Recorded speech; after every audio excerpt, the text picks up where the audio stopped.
Hi, beautiful souls, and welcome back to the Perfectly Imperfect Spiritual Podcast. I'm Marta, also known as Marta the Medium, and I absolutely love sitting down with incredible spiritual teachers, healers, and inspiring guests from all walks of life to dive deep into conversations about mediumship, intuition, healing, manifestation, and living a truly authentic soul led life.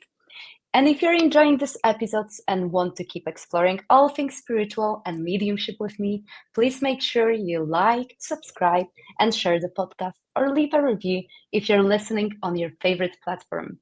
It really helps more people find this beautiful community. So let's dive into today's episode. This is our 42nd episode, and I am beyond excited about today's guest. Today, I'm joined by Emma Mumford. Emma is the UK's leading manifestation expert, a four-time best-selling author, and a renowned speaker as the host of the first spirituality podcast on iTunes, Aligned Abundance, and a trusted law of attraction YouTuber. Emma has empowered hundreds of thousands of people worldwide to manifest their dream lives. With over a decade of experience, her transformational teachings blend mindset, energy work, and spiritual alignment, guiding others to step into their most abundant magnetic selves. Emma is the best-selling author of Positively Wealthy, Heart Healing, Healed, and Manifesting Rituals, offering practical tools and insights to help people unlock their limitless potential. Through her books, coaching, and content, she helps others transform their dream life into an abundant reality.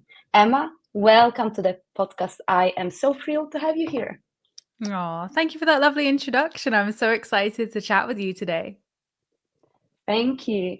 I'm really looking forward to this conversation because I know so many people listening are drawn to both of our worlds, spiritual connection and manifestation, and your journey is so inspiring.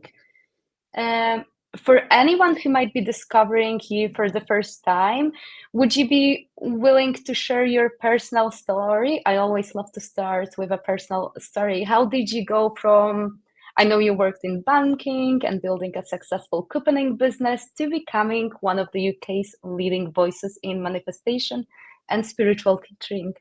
Could we start from that? Absolutely. So, as you mentioned, I've done a whole array of different things in my life. So, when I left school, I didn't go to university. I knew I wanted to run a business, but at that time, YouTube barely existed. There was no such thing as content creators or coaches, none of this. So, I very much just knew I had this desire and drive to one day run a business, but had no idea what I would create to have a business. So I went and got a job in a bank, which is obviously what you do when you don't know what you want to do. So I fell into banking. It was not something that I wanted to do. It was not an aspiration of mine. It was just an opportunity that landed in my lap. And I very quickly realized it was not the right environment for me or job, because I was targeted to put people in debt every single day. And to give some context, at this point in time, I was in my first not so great relationship, and we were living together. We just moved in together, and some bailiffs, debt collectors, started knocking at our door asking for, at that time, £7,000. And obviously I was like 18, 19 at this time. It's super scary to have these bailiffs turn up at your door. You're in this first adult relationship, you've moved in, and all of a sudden this man's got debt you knew nothing about. So in my Virgo self, I was like, well, why don't I get a preferential loan at the bank through my work? You can pay them off so they're not knocking at our door, and then just pay me back. And I'm pretty certain everybody listening can guess what happened shortly after I took that loan out. You guessed it right. He did not pay a single penny of that money back. We broke up, and the relationship broke down very quickly after that. So I was in the bank going in, having panic attacks every day because I was in debt now. It was my legal responsibility to clear that loan. I was surrounded by debt, targeted to put people in debt who didn't need to be in debt either. So it was just a very triggering environment to be in. And something which was just so not aligned with my soul and what I wanted to do. So I decided to leave that job and just get some part-time work to start saving to clear this debt and just try and sort my life out post breakup. And this is when I found extreme couponing, which is the most random thing in the world, where I Mhm. found, obviously it's an American show, which is, huge out there, of these people saving thousands of pounds, or dollars on groceries, on essentials. And, they were getting themselves out of debt. And I thought, well, great. If they can do it, surely I could do that here in the UK. But at the time, couponing was very taboo. No one was really doing it. There wasn't really any resources or places you can find them. So I just kind of took it upon myself to find these coupons to try and get myself out of debt. And about 6 months in, my friends would come around and they'd see this massive stockpile in my spare room.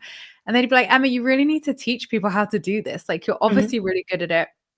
But as you do, you think, well, who am I to tell people how to save money? Mhm. Who am I to teach people how to coupon? I'm just Emma. Like, nobody wants to hear from me.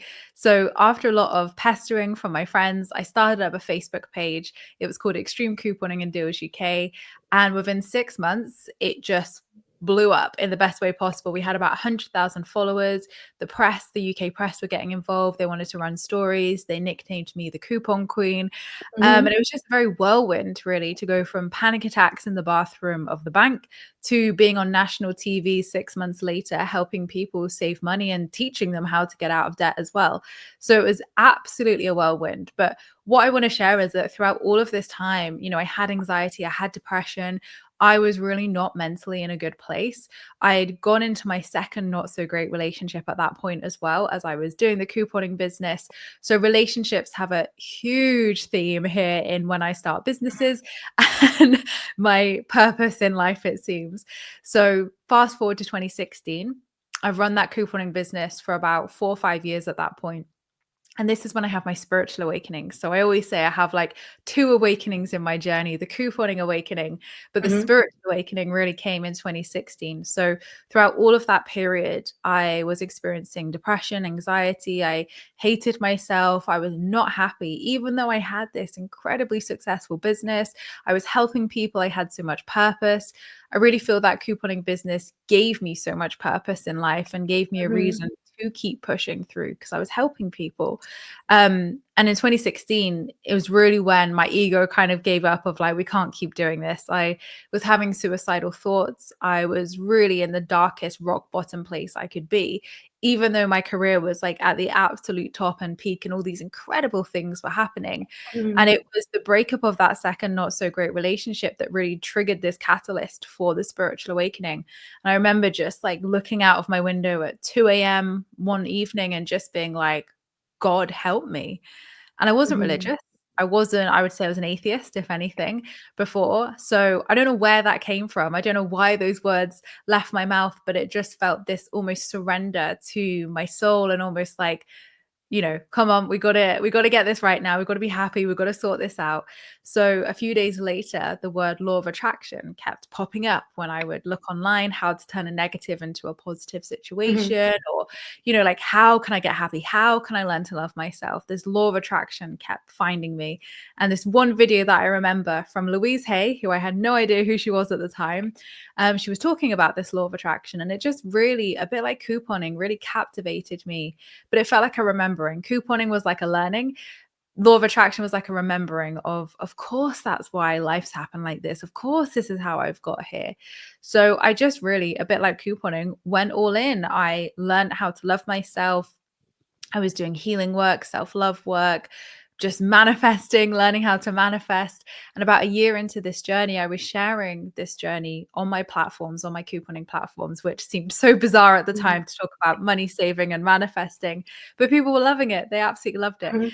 And it was about a year in that I realized that this is what I'm meant to be doing. Like, not just helping Mm. people save money, but make money and be happy in all areas of their life. So I decided in 2017 to go full time with what I do now, my spiritual business. Mhm. And I manifested selling my couponing business, finding the right buyer, because that had got huge by that point, about 500,000 followers. It needed a team of people. It was way beyond what I could handle. And, I will always love a coupon. I will always love that work. But I knew that I had expanded into what I was meant to be doing as well. So that's how I got here. Thank you. Well, it's amazing how spirit reroutes us onto our true path. Would you say would you say that falling in love with yourself, getting to know for who you are at that soul heart level helped you manage your anxiety or helped you to deal with mental health? If you could maybe share a little bit about that, because I feel it is going to be, well, reassuring for other people that there are ways of clearing and healing that aspect of themselves. Yeah. So I would say it was the first layer. I would say that it was the first part of my journey was self-love, learning what that meant, because I feel like so many of us feel it's quite selfish to love ourselves when we first come across the Mm. concept. It's like, oh, you love yourself. Oh, like, you know, we've been taught to almost feel shameful about that. So I feel Mhm. like it was the start of that journey, and it served me so greatly because it helped me to cultivate a healthier relationship with myself, to learn to love myself. But I really feel like it was the first step in many steps along that healing journey. So once I'd looked at self-love work, then inner child work came up. And then from inner child work, limiting beliefs and fears work came up. Then from that, it was more of a deeper journey, which I write about in Hurt, Healing, Healed, where I uncovered childhood trauma that I had no awareness of whatsoever. And that was what was at the root of that depression, anxiety for decades of my life. But, you know, but previously to that in 2016, I couldn't have told you what had caused that depression, anxiety. I would have just said maybe it was circumstantial, maybe it was, you know, the relationships Mhm. I was in at the time. But obviously now I know that piece of information of what happened in my childhood, which I didn't get for probably about 6 to 7 years into my manifesting journey. Um, I was just kind of like going along the inner work journey. So, yeah, I'd say self love was the start of it, but it echoes throughout every bit of inner work I've done is that self compassion piece, self love, unconditional love, coming home to yourself, loving your shadow back into integration and light. But it's deepened so much from that self love piece. Mhm. And do you think that moment that you described when you talked about surrendering to God, God of your own understanding, do you think, would you say that that was the first intention that you consciously set? Do you think, because then later on, as you've been saying, you've been supported and then guided to so many miracles and towards the right path. So I'm curious about your perception of that. Yeah, I suppose I've never looked at it like that, but I love that you've said that because it is an intention, like you say, God help me. So it was almost like whether you call it prayer, whether you call it intention, whether you call Mhm. it whatever, it was that almost surrendered intention of I'm ready to listen, I'm ready to learn. So I always say that my first manifestation was actually my skin, because I manifested it in quite a short time. But I think as you share that there, I'm like, actually, yeah, that was absolutely the first manifestation. Mhm. I love it. And for anyone who's new to manifestation, could you share your own definition? Well, I don't like definition, understanding about what do you mean by manifesting? Yeah, so manifestation, or the law of attraction as it's formally known, is one of the seven energetic laws of the universe. So it's an energetic law that determines like attracts like. So what we put out into the universe is what's reflected back to us. So I like to describe it a bit like a divine mirror of how you show up to the mirror of life is what's reflected back to you. So we all have those examples in our life where something positive's happened and we've gone and shared it with someone and something else has happened, and by the end of the day, we're like, wow, today's just been my really lucky day. I felt really good. I've, you know, all these amazing things have happened. I've just felt in flow. And we've also probably experienced the opposite of something annoying happening. And we tell someone and we have a moan and we complain about it. And, you know, something else frustrating happens. And then we go and tell somebody else and we have a moan. And by the end of the day, you feel like, oh, this was the worst day Mhm. ever. You know, I'm ready for bed. I'm ready to wake up on a new day. So this is the law of attraction in action. Our thoughts, our energy, our vibration creates our reality. I do always put a caveat with this that I believe energy trumps all. Not all of our thoughts do create our reality. As humans, we have between 60 and 80,000 thoughts a day. It's a lot.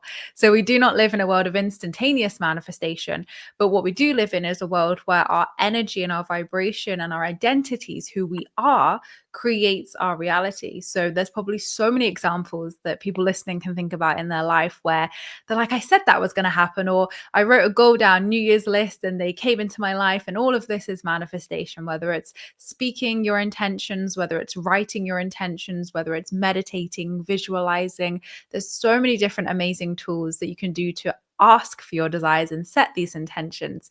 But that is the first step of asking for what you want in life. Or and what I will say as well, there's no limits to what you can ask for. Stereotypically, there's a big focus on materialistic things around, homes or relationships or jobs, career, Mhm. money, all these things. But you can manifest feelings and healing too. It's not just things. You can absolutely manifest how you want to feel, and also healing if that's something you want to work on. I love it. And what I love about your work as well is that you speak openly, that people do not have to be stressed about their, well, feelings or any negative, if we term them, Mhm. patterns of thinking, because that stresses people and puts so much pressure. And we don't, as you've mentioned, manifest instantly. And I feel you've shared a little bit that it was so important or part of your journey to really tap into the shadow part of yourself and actually allowing yourself to feel everything, whether we would stereotypically coin it as good or negative, like they're all feelings. Yeah. Actually, I feel like it helps us to manifest more because if we really repress that part of ourselves, that can really cause various problems, whether in our physical body, some diseases. I'm curious about that. Would you be able also to reassure people that it's human to have some challenging thoughts and Yeah. what they could do with that? Yeah. Absolutely. And, I think it's important to remember we're all human. We all have negative thoughts. We all have limiting beliefs. We all have a whole variety and polarity of thoughts every single day. Mm. And, when I first came across the law of attraction in a lot of the old school teachings, there was a big emphasis and focus on, your thoughts create your reality. If you have a negative thought, something bad's going to happen. And you're so right. It creates such a spiral of fear. And as someone who had undiagnosed OCD and obsessive thoughts at that time, you can imagine the spiral I was getting into when I was having these OCD obsessive thoughts or just normal thoughts that we all have as humans, which sometimes they're not always going to be positive. So, yeah, I definitely want to reassure people that your thoughts are a small percentage of what creates your reality. What people mean by that, and I feel it's like a misunderstanding rather than, your thoughts don't create your Mhm. reality. It's more of a your thoughts contribute to your identity. So it's your level of thoughts. So limiting beliefs, fears, and identities. That is what creates your reality. If you walk around and you're like, I want to see a pink elephant today. It's an intention and you might see it, but it's just a thought. What I say to people is don't judge the thoughts that come up, judge your comeback rate. So if there is an emotional charge behind the thought where it's triggering, it stirs up an emotion in you, chances are there's something behind that and you want to work on that. That's what we call a limiting belief, fear, or block. So say for instance you have a thought that comes up saying you're not worthy, who are you to do that? You might feel like, oh, really emotionally stirred by that, and that is a sign that there's some work that needs to be done with those thoughts.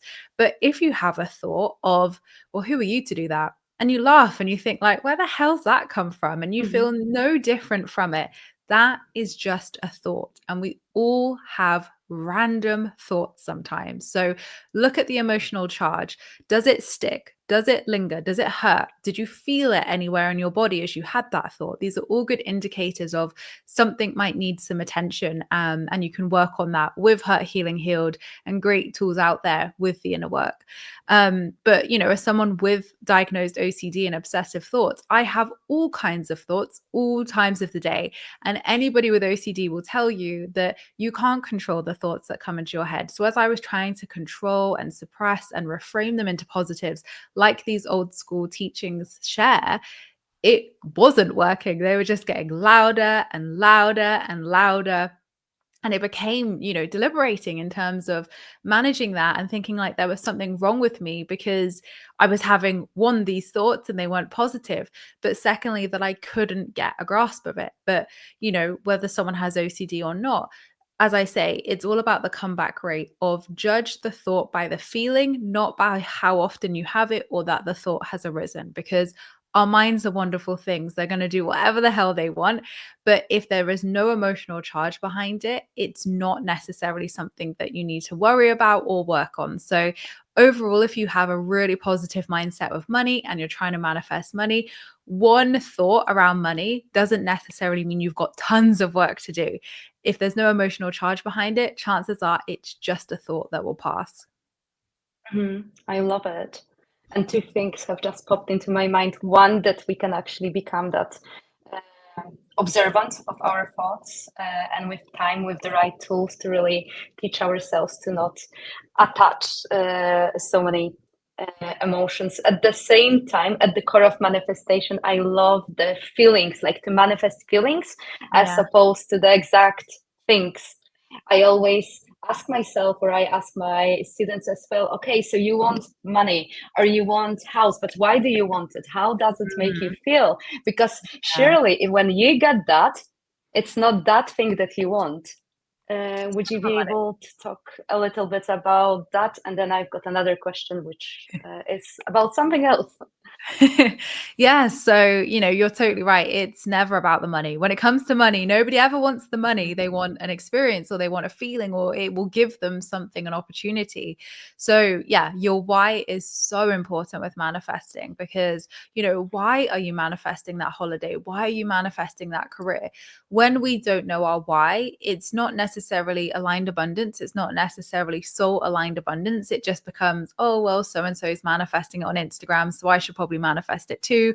Or, well, everybody's manifesting it. So I'll manifest it. So, yeah, you can definitely fall into those traps and cycles of just like kind of manifesting things for the sake of it, and that's where you probably won't see the results because it's not grounded in your why. It's not rooted in your emotions of what you want to experience. And on the flip side, if you want to manifest money, for example, you could manifest that money and be absolutely miserable. You don't want to be miserable with your desire. You want to be happy, fulfilled, joyful. So absolutely knowing your why is important because it roots and grounds you in during those times when things do feel uncertain, when you might have a wobble or think, is it ever going to happen for me? Knowing your why allows you to root back into why you're doing this. But secondly, if you are just kind of aimlessly manifesting at not something that is in alignment with you, it's not going to come in because it's got to be in that divine alignment with you.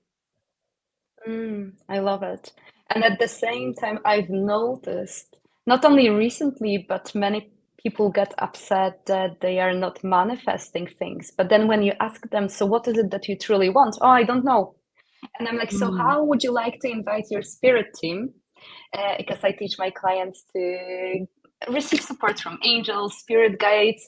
And of course, there's a free will. So you have to say, okay, like, help me. But like, what are you to help me with? Like, what is it that you want? Because we can choose whatever we want to manifest. But if we are not clear what is it that we want, I think it blocks manifestation, or we can be manifesting things we don't really want. Yeah, 100%. And, it is that divine mirror again of how, when people say, I want to manifest money and £10 comes to them and they're like, oh, no, I wanted like 100,000. And I'm like, okay, well, if you didn't tell the universe that and you didn't know that yourself, how can the universe reflect that level of clarity back to you if you don't have that level of clarity? So, speaking with clarity of what you want is important, but knowing it. It doesn't matter about just saying it. You've got to know it in yourself of what does that dream relationship look like? What does it feel like? What does that dream job look like and feel like? So, yeah, 100% clarity is so important. And it is the first step of ask. If you're not asking and you're not asking with clarity, how Mhm. can you expect that to be reflected back to you? Thank you. Could you share a couple of maybe simple tools, any practices? Because I know you talked about coming back rate, like coming back to your center.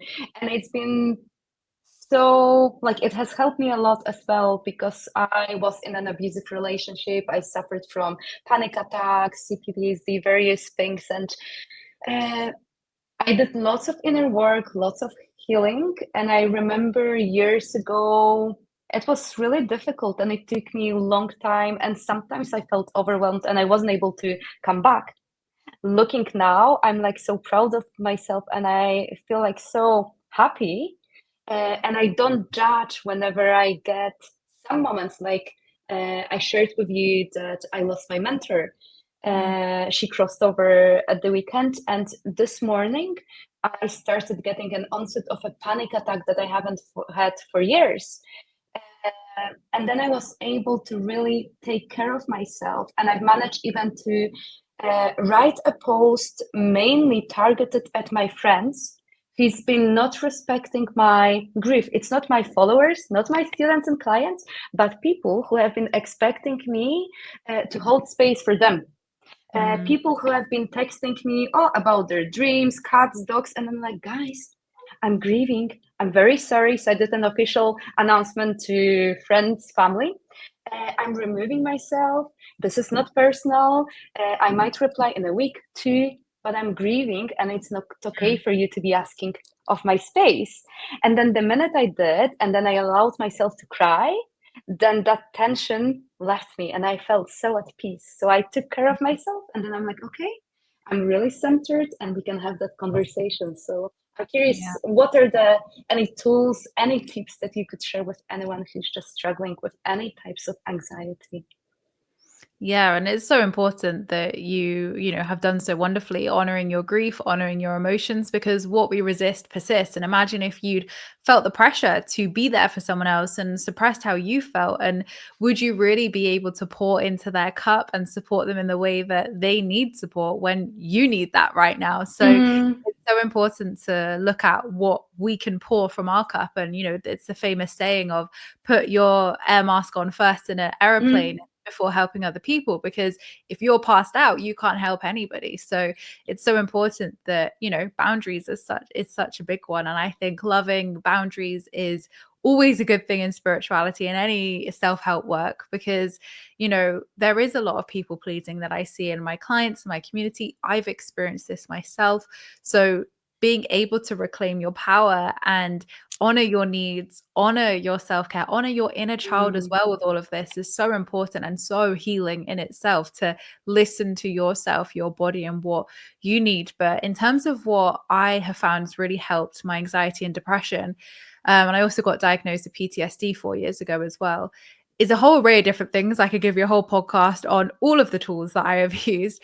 But the mm, biggest ones I would say were eye movement desensitization and reprocessing, a tool called EMDR, life changing. It was and is still the most powerful tool that I've worked with to really help me to process that trauma and process what I have gone through, desensitizing and feel free from the past. I'd done every type of therapy you could name, traditional therapies. I'd done spiritual tools, which of course helped as well. But really, EMDR was the most powerful thing that really helped me. But another aspect to that work is actually nervous system work as well. Nervous system regulation is something I'm really passionate about, because I had absolutely no idea what the nervous system was or how it was impacting my life until I really looked at it and found how it was impacting my manifestations. So, really, what's happening when we're having panic attacks and we're experiencing, mental health, very often hand in hand, our nervous systems are dysregulated. I've experienced anxiety and depression for 15 plus years, and I'm really lucky now that I'm not experiencing those symptoms.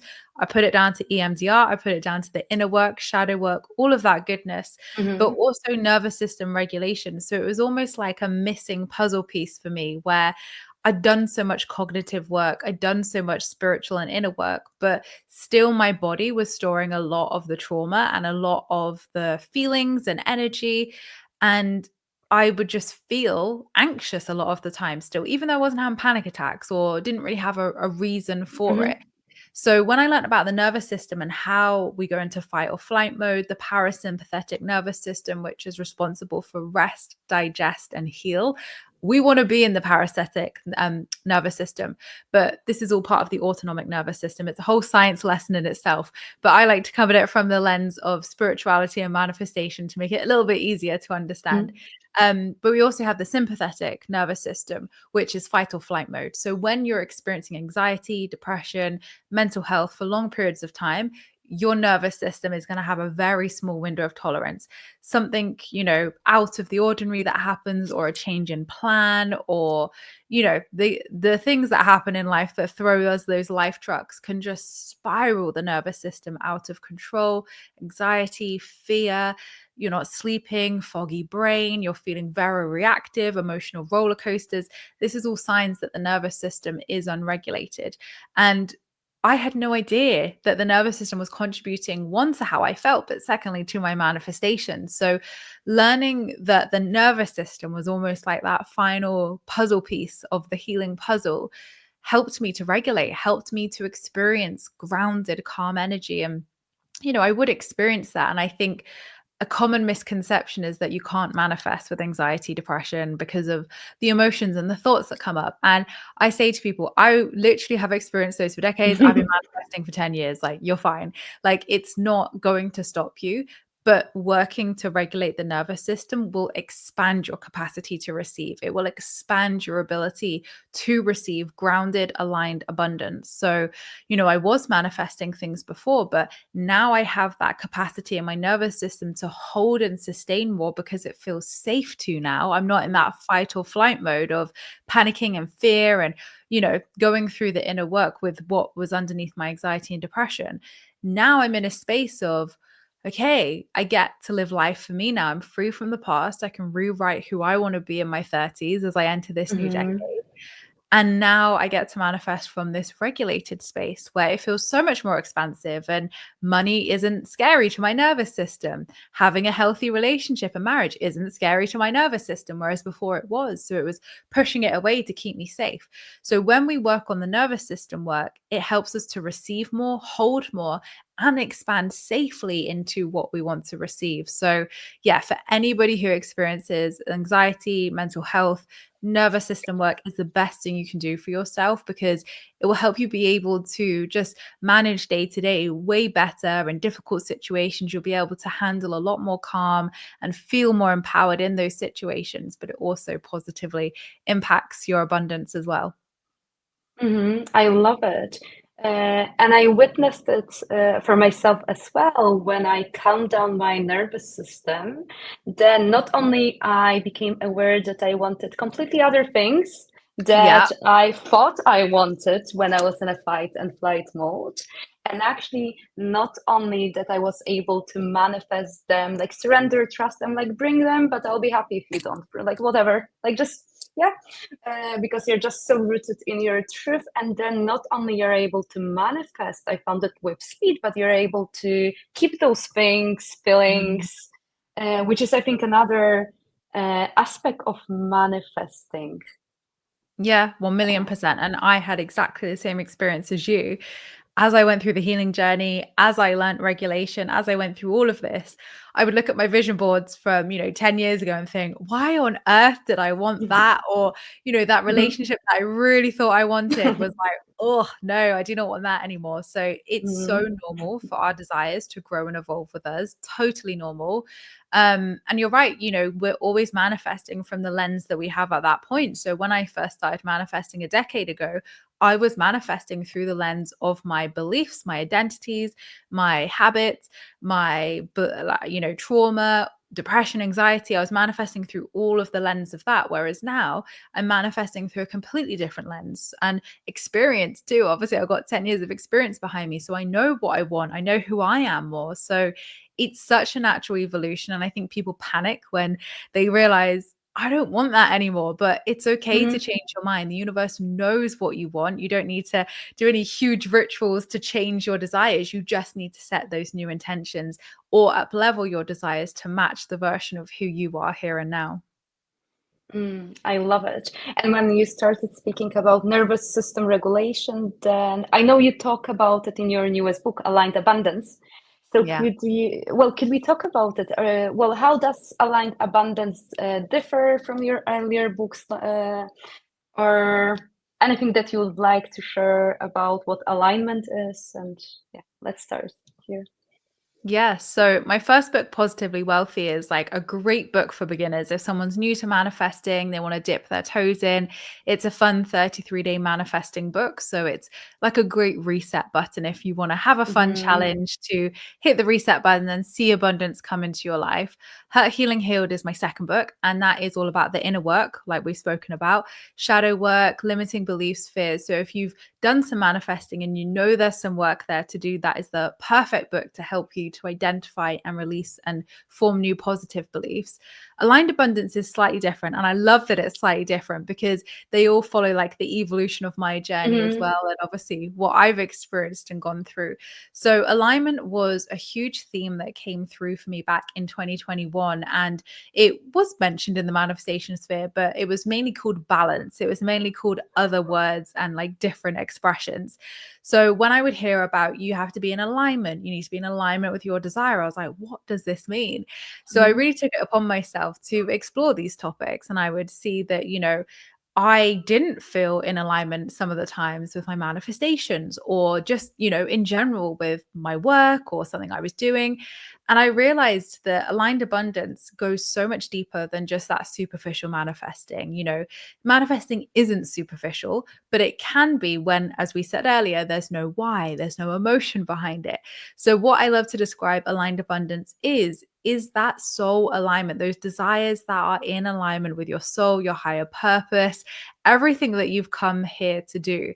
It is that abundance that feels easy, effortless, magnetic. So, if something is feeling like an uphill struggle, you're getting no's, rejections, doors closed, it doesn't mean that it's not for you, but it means that just you need to do something a little bit different. Something's out of alignment here. So I have a 3-step protocol that I love to share because it's helped me so much over the years of Please. stop, reset, realign. So if something's feeling like an uphill struggle, you've tried everything, nothing's working, it's just all the doors are closing and you just can't work out why it's not feeling good. Something's out of alignment. So stop. If it was in alignment, it would be flowing. So, first of all, we got to pause because we got to reflect. So, Mm-hmm. realignment is all about that reflection piece of, okay, if my intention and my action equals result or outcome, I need to change the sum to get a different outcome. Because if we keep doing things the same, we're going to Mm-hmm. get the same outcome. So we need to look at our intention. Is our intention clear? Has our intention changed, for example? Our energy changed as we've grown and evolved? Is my action aligned? Do I need to do a different action? Is there something that I'm missing here?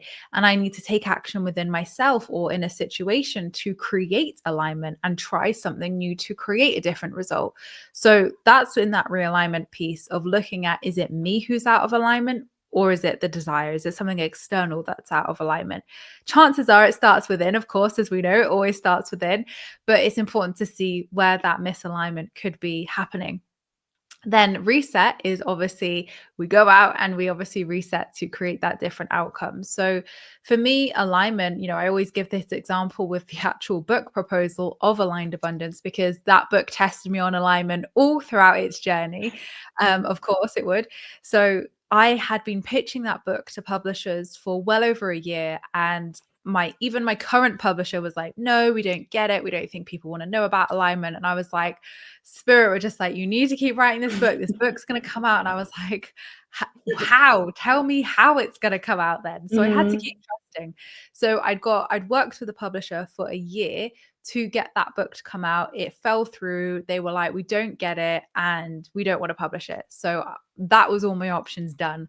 So I was sat there right before Christmas in 2023 and I was like, right, I know in my soul this book needs to come out into the world and it's going to Mm-hmm. help people and it's needed.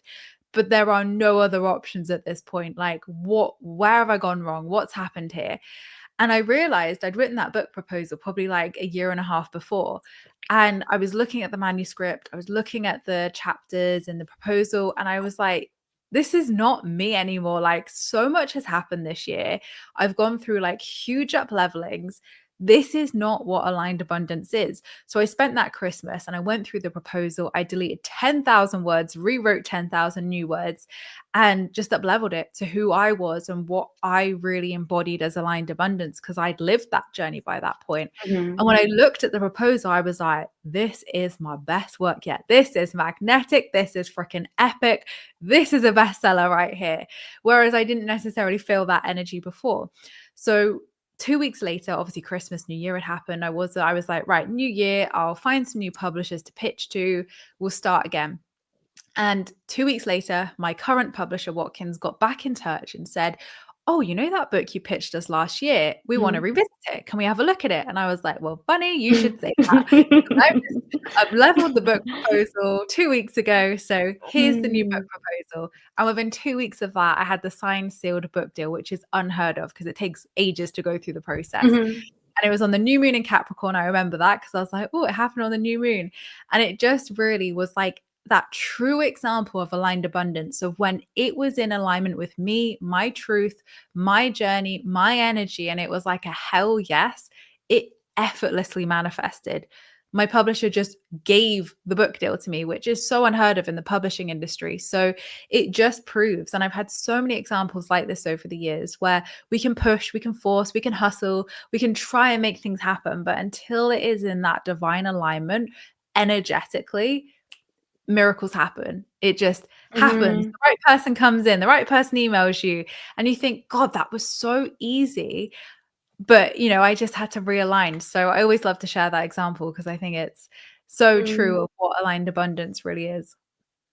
And it is such a beautiful example because well, it gets to be easy to manifest things. And like when you become aware what your hell yes is, and when Mhm. you're able to manifest from that space, what a difference it is. And I love in this story, well, I love many things, but also it's going to be inspiring to the viewers and listeners that like you drop like how the universe is going to bring it to you, Yeah. when exactly, but you were rooted into that inner knowing that it's going to be published one day. Yeah, So I it love didn't all that. matter. I Yeah. think, like you say, it's surrendering those hows of it didn't matter when, it didn't matter how, if, whens, but it was that unwavering trust that spirit is telling me to get this book out here. That is my intuition. So when we follow our intuition and those nudges, those niggles, you can never go wrong because your inner sat nav, your inner GPS, your intuition is always guiding you to where you're meant to be. I love it. Could you talk about the power of decluttering? I love this. This is one of my favorite things to talk Yeah, about I because love it. I'm a Virgo, so decluttering's natural to me, but it's something that we discovered in my manifestation membership for years. So I talk about it a lot in Aligned Abundance from energetic, spiritual, and physical perspective. So I learned years and years ago, I can't even remember where, but I remember talking about it in my membership, and we all made a task of like, we're all going to declutter our homes this week. I think it was summer solstice or Mhm. something. And it was like the turning point of the season, great time to do it. And we all went and decluttered our homes. And then we checked back in and we were like, oh my gosh, this money came to me, this manifestation came through. And it really just showed me in that moment that, as we know with nature, the cycle of death and rebirth, when we release, we create the space for new energy to come in. And I love describing it a bit like a living room analogy. So if you visualize your living room, you've got your sofa, you might have a TV, some cabinets, some bookshelves, plants, all these things. Imagine if it was cluttered, like there's stuff everywhere, and you try and walk in that room and you can't walk in there, and you think, oh, I really want to buy a new lamp. I really want to put that lamp, but there's no space. It can't go anywhere. This is what happens when our energy is cluttered physically, spiritually, and emotionally. So decluttering creates a space for you to buy that new lamp, for you to bring that lamp into your life. So there is definitely a power with decluttering. And it's not just physical spaces of work, car, garage, garden, home. It's the mental space as well. I realized that there's power in decluttering our emotions, the past, things we're holding on to, also spiritual clutter as well. past lives. Maybe you've got a stack of journals that are carrying years and years of work in. Declutter them, get rid of them, and release that energy. So when we can declutter, spiritually, physically, emotionally, we create the space for new energy, new abundance, and new opportunities to come in. And that's not me saying everybody has to live a minimalist life, definitely not, but it's just releasing those things that no longer serve you so you can create the space for what you want to call in. I love it. And what I love, well, I love decluttering. I'm Taurus, but I still, yeah, I keep once I'm in a mode of decluttering, it feels like so freeing, Mhm. liberating. What I find exciting about decluttering as well is that, well, let's say I declutter something in the physical world, but then the manifestation can come in a completely different area of my life. Yeah, yeah, I yeah, might yeah. declutter something in my emotional aspect of myself, and then I can see manifestations again in another area. So I Yeah. find this interesting as well. I also want to share around putting things off, because this was a big realization I had in Aligned Abundance of decluttering is also decluttering your to-do list. So I had a big fear of the dentist. I avoided it for a decade of my life. I'm ashamed to admit that, but it was petrifying to me to go because I knew I needed a filling and I was dreading it. So I just avoided the Mhm. dentist. And I, again, went for nearly a decade without going to the dentist to avoid this filling. And it took one conversation of someone to say to me, do you think you avoiding the dentist is what is stopping your income from getting to the place you want to be? Mhm. I was like, what? How are my teeth anything to do with my business income? That's ridiculous. Mhm. Anyway, so I knew I had to. I want to protect my teeth. I want to keep them as long as possible. And I knew if I Mhm. ignored the problem, it was not helping. And I could feel these blocks and resistance in my life. And I was like, but look at what I'm resisting. I'm resisting learning to drive. I'm resisting going to the dentist. Like, these cannot be good things. If I'm resisting that, what's resisting me, basically? So I went to the dentist, bit the bullet. It was absolutely fine. It was so much easier than I thought it would be. And I was like, what have I worried about for all these years? They're really Mhm. easy to get fillings. It's all good. So I learned how to drive as well. And I kid you not, when I ticked those two things off that I'd resisted for absolutely years, guess whose income tripled? Literally. So when people say to me, like, they put things off, I'm like, don't, because if you're avoiding money, so again, people can avoid money really easily because they want to bury their heads. They're scared to look at their debt. They're scared to look at their, savings or accounts. But if you're avoiding something, it's avoiding you. You can't have a healthy relationship with money if you're avoiding it. So it's that divine mirror again. And like you say, my teeth and my car was nothing to do with my business, but it was that energetic blockage that I had where I was resisting with so much resistance these two things that when I actually did them and enjoyed them and realized it was good for me, the abundance poured in. Mhm.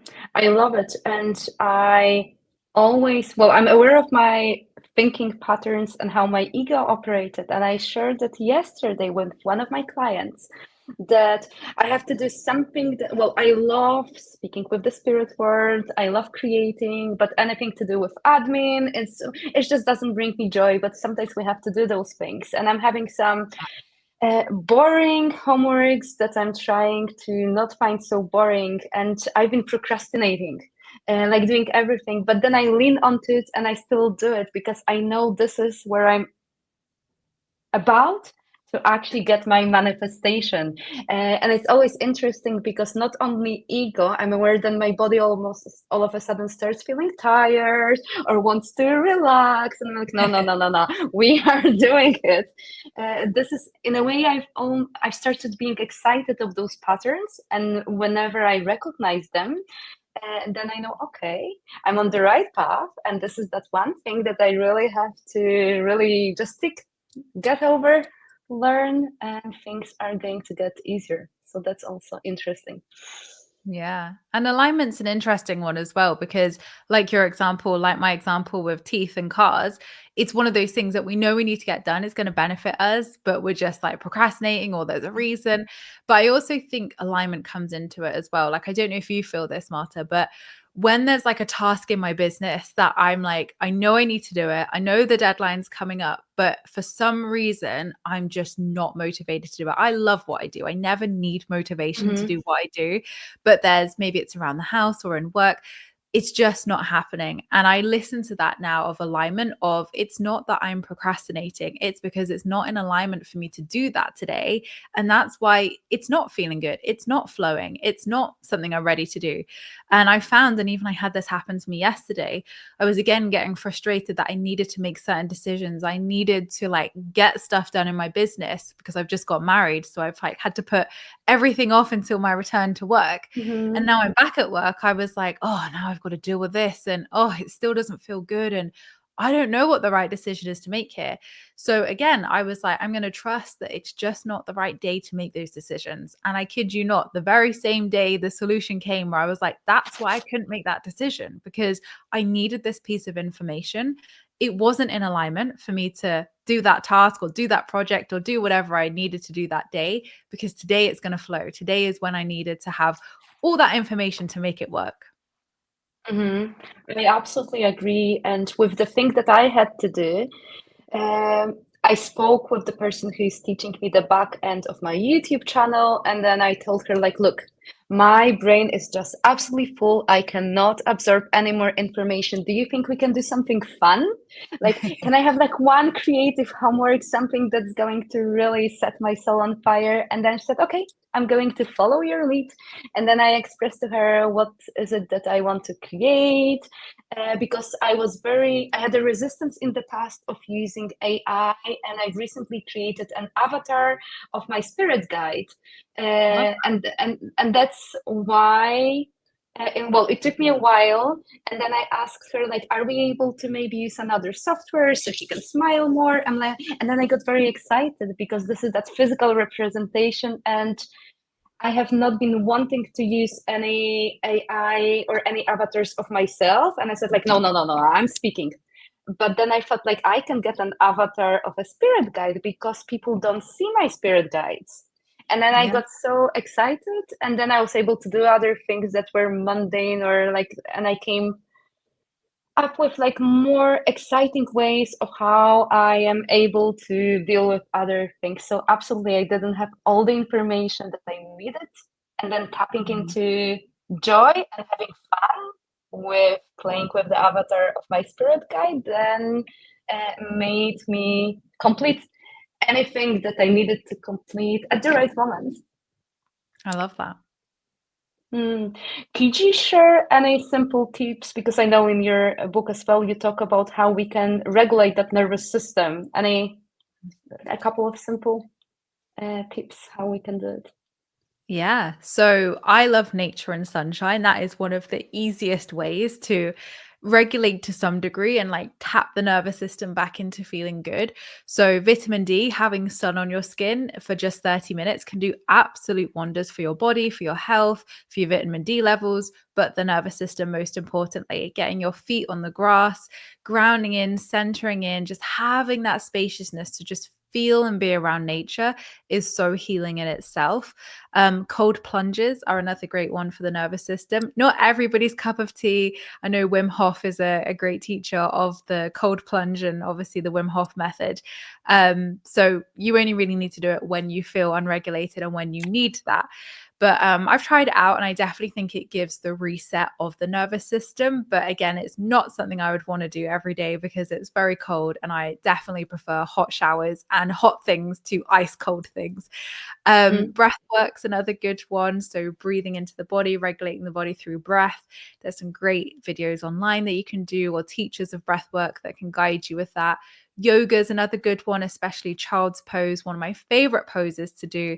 It regulates the nervous system, obviously gets you in the pose closest to earth as well. Grounding, whether that's a grounding meditation or putting your feet on the grass, another great way to regulate. But probably one of my favorites is emotional freedom techniques. So EFT, tapping. Quickest way to reset the body, release trapped or stuck or stagnant emotions. So even just like tapping on the points or the karate chop, if I'm having a bit of a panic or I'm just feeling like, whoa, things are way too much, that's a really good one that I turn to quite often.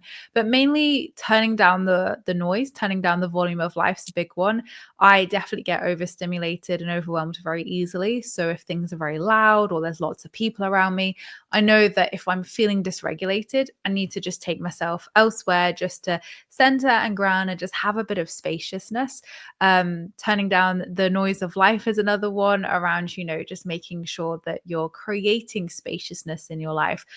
I find that I feel my most dysregulated when I have a really busy schedule, stressful things are happening, things are just mad, I'm feeling burnt out. That's when I know I'm most likely to get dysregulated in the nervous system. So for me, if I'm feeling those symptoms or I'm feeling dysregulated, definitely creating spaciousness, whether that's in my calendar, my time, saying that I need more space and time, if I just need to take myself off, or I just need to maybe, cancel something for the day because I'm just feeling Mm. overwhelmed.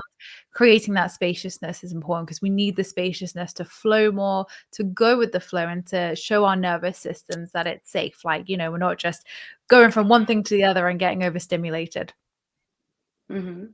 We're recording this episode in July, and I know you always share beautiful, whether affirmations or journaling prompts, anything about July. Uh, well, I'm thinking about July. Would you be able to share anything? What's July good for? What can the viewers and listeners concentrate now on? Anything that pops into your mind that the listeners and viewers could try this Yeah, so month? we've got Mercury retrograde coming up this month. So that is not necessarily like the best time to manifest, but it's more of an invitation to slow down, reset, realign. So Mercury will slow you down to speed you up. So if this month in that 3-week window, I think it's July the 13th off the top of my head. I will need to double check that because it's been a while since I've looked at that date, but it's around that time. You can find the date online really easily. Mhm. And Mercury is the ruler of communication, travel, and technology. So, how does it slow the human race down? By disrupting communication, travel, and technology. So, during that 3-week window, I know it may feel frustrating. People swear at Mercury all the time, curse at it because of what it does. But I've really learned to surrender to that process of, okay, some things might go wrong, I might get delayed, but Mm. actually, it's giving you more time and space to address the things that you haven't been able to shine the light upon. So, during that time, where is the light being shone on in your life? What's coming up? Where is it highlighting? Because that's where some work needs to be done. It's all about rest. It's all about slowing down. It's all about realigning, resetting so you can move forwards with clarity and then move forwards with speed. So I would say it's kind of like a backwards manifesting Mercury retrograde, but it's always Mhm. a really good reset point to get clear, to move forwards. But really, from June, so in the Northern Hemisphere, we had the summer solstice on June the 21st. So from now up until September the 21st or 22nd, I think it is, the autumn equinox, we're in what is called the most fertile time of the year. So in nature, we're seeing trees and plants and Mm. shrubbery and everything in its full bloom. And we are in that full bloom as well. So the summer energy represents the divine masculine, which is taking action, outwards, execution, doing, creating, getting out there, and manifestation. So from now up until September, perfect energy to really go for those manifestations, set some powerful intentions for the summer. We've got Lionsgate coming up on the 8th of August as well. One of my favorite days to Mm. work with. The most abundant day of the year, as they joke. Some people love Lionsgate, some people think it's nothing, but I just think it's a great day, even if there's a cosmic alignment or not, to focus on manifestation, to set some beautiful intentions and have a manifestation day, as I call it. Mhm. I love it. And finally, where can people find you and how can people work with you? Yes, so you can find all of my work, my books, my podcast, my YouTube, everything that I do at emmamumford.co.uk. And I'm also on pretty much every social channel under I am Emma Mumford. Thank you. And what's the final message that you would like to leave the viewers and listeners with? Ooh, I want to say it's already yours. The reason why you want it so badly is because there's a future version of yourself who already has it. And your manifestation is manifesting you too. Beautiful. Well, Emma, thank you so much for this perfectly imperfect spiritual conversation. I had so much fun. Thank you for sharing so much wisdom. I really appreciate you. Thank you. Thank you so much for having me. I've loved it. And I want to say thank you to all of the viewers and listeners. Thank you. Bye. Bye.